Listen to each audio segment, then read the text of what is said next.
up, you guys? Marty Schwartz here from GuitarJams.com. I was thinking of a little more intermediate, bluesy, fusiony kind of lesson. Hadn't done one of these in a while. Anyway, I'm going to zoom in and just show you kind of some extra things you can add, including a new chord that I think you'll dig a lot, and then just a couple arpeggios that I think you can start trying to get into your normal kind of bluesy playing. So we'll do that. Also, I have a ton of mode lessons and stuff at GuitarJams.com. You can try the website out for free for 3 days. And, link right down there, link for other stuff too. I appreciate that. But let's zoom in and I'll show you a couple little concepts. All right, here we go. I'm going to combine a rhythm and soloing concept together because what I was realizing is, especially with YouTube, a lot of people are practicing their soloing with jam tracks, which I do think is a good thing. But also, I think it's even stronger for your overall musicianship if you can be able to play really good rhythm. I mean, really, guitar ultimately is more of a rhythm instrument than a soloing instrument, even though soloing's the most fun. I get that. But what I wanted to show you is just a really cool, funky chord that you can play instead of A7 or this A7. And then the one that I love, it would be the A9 chord, which would be right here. The root is on the 12th fret of the A string.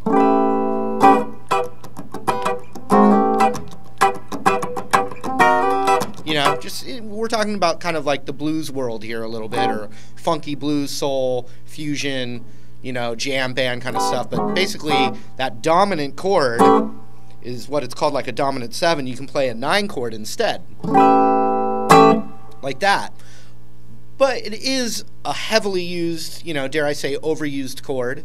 So here's another one right in the same area that you can play instead of this chord, and it's a little, not as used as much, and you can just kind of mix up some of your chord knowledge and get a different sound, but fulfilling the same need, that bluesy, funky kind of vibe. So here's what we're going to do. We're not even going to play the root in this chord anymore, because this is a great chord for when you're in a band setting, you have a bass player or other other instruments. You don't need to get that low root in there. But the cool thing about that is that when we just take the root out, even though it's still implied or it's still being played by another instrument, when you take it out, you have an extra finger free to play other colors instead. But so I identify this chord, and we're going to just call it A7. But I'm going to identify it by the root on the A string. So that's how I'm finding the chord. So instead of this, or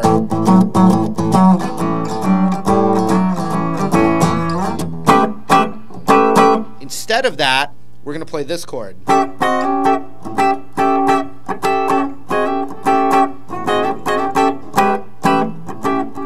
And you can combine it with that other 9 chord.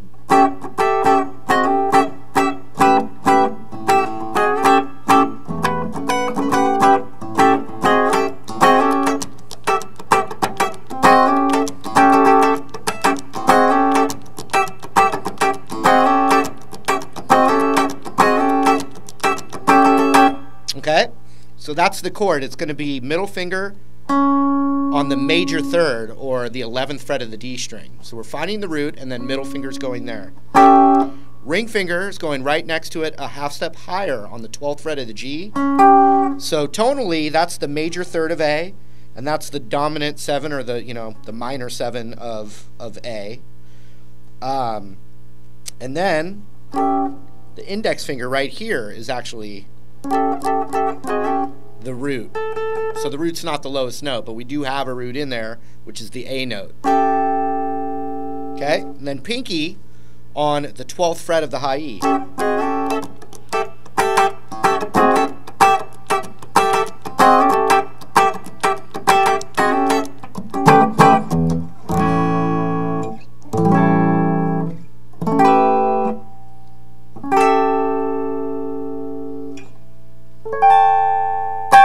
Okay, so I was building a basic rhythm off of that, and I had another bass line going. Just, getting a low A in there. But then the other thing I wanted to show you, a lot of those licks I was doing, I was combining elements of the just straight, A minor pentatonic scale, and licks that I know in that vocabulary. The blues scale as well, which is just adding the flat fifth.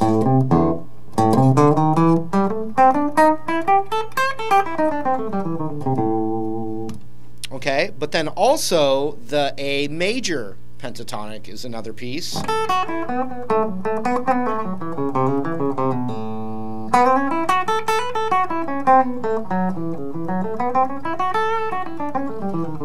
Combining them together, which a lot of that just has to do with hammering up the major third and then still thinking of it as the blues scale.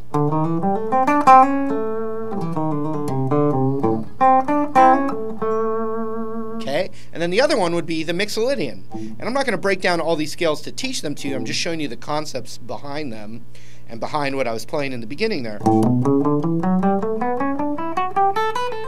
It takes a long time to combine them all together in a way that sounds like it's flowing. When I first started doing it, it sounded like I was doing a little bit of Mixolydian right in that part, and then, okay, now I'm doing a blues lick. Okay, now I'm doing the major pentatonic right there. But the more you do it, the more you can start to get those ideas to flow together. Okay, so you could kind of consider it, the land of A7, which could mean A Mixolydian, it could mean the A blues scale, it could be the A major pentatonic as well. You can mix them all together. The other thing I want to show you, though, when I say A Mixolydian, that means that it's coming from a major key. And A Mixolydian, which is an A7 as the tonal center, actually comes from the D major scale. Don't think too much about why or how or have questions. I'm just making a statement that the A Mixolydian scale is all the same notes as the D major scale. So if I'm playing over an A7 kind of groove, I can play any arpeggio from the key of D major, and it should theoretically work over that progression. I'm going to show you the ones I was using. And so, in other words, you could just play a jam track in A or a jam in A and use all your A blues licks that you have, but then try and get some of these ideas in there. And the first one I did was was a D major arpeggio, which is 7 on the G, 7 on the B, 5 on the high E,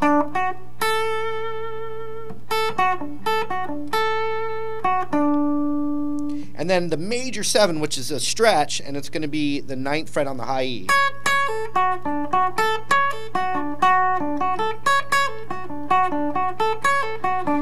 Now, if you just wanted to play 3 notes of that arpeggio, you could do the high E and the B.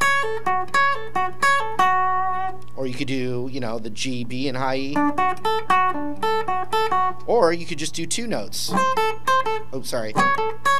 Or you could do these 2.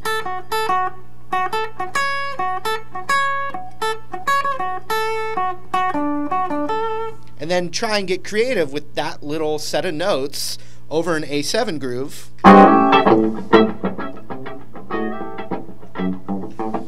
just hear what it sounds like.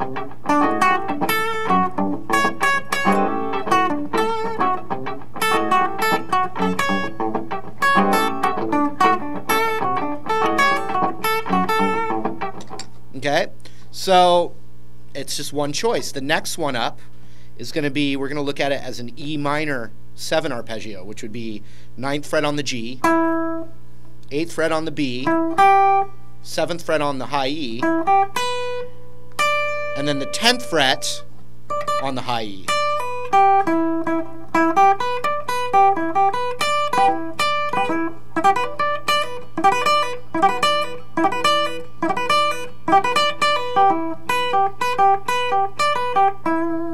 Okay, so that's another one. But then combine now both of those together.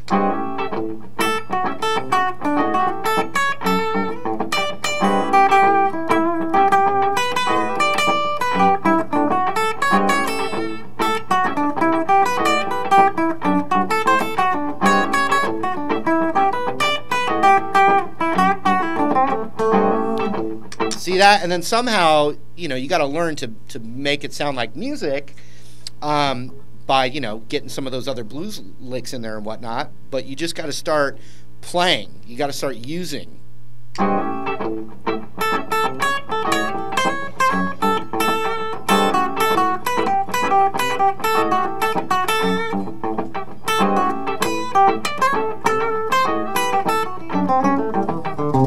See that? So I used a little bit of it with a blues lick. So I was going bluesy, and then a little bit.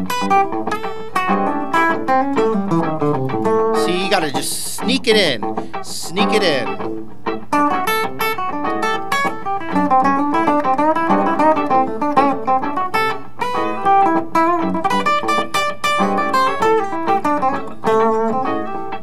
Okay. The next one is really cool because it's just the exact same thing up a whole step. So it'd be ring finger on the 11th fret of the G, 10, 9, 12.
So this could be considered an F sharp minor 7 arpeggio.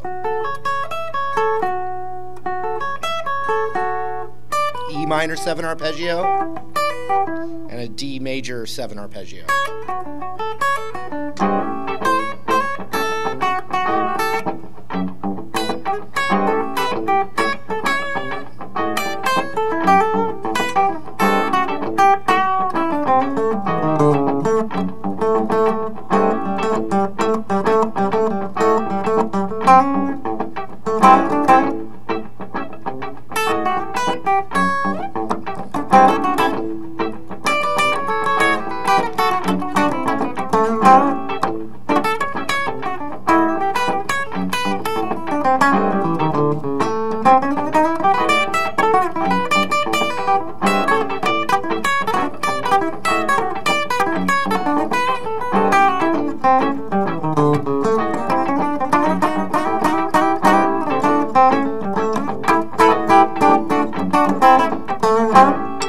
Now, in this blues setting where you're playing over like a 9 chord or a 7 chord, it's great because you can try and get these, you know, try and work on these other scales like modes and arpeggios and things. But if you ever get lost or stuck, you can go right back to your minor pentatonic scale, and that's just a good approach, I think, to trying to get some more sophisticated sounds. You know, if you're like kind of bored with your normal pentatonic stuff, this is kind of a good way to just try and sneak little things in there. I was kind of being heavy-handed and obvious with those arpeggios, but there are just new sounds that you can get out of kind of a blues setting.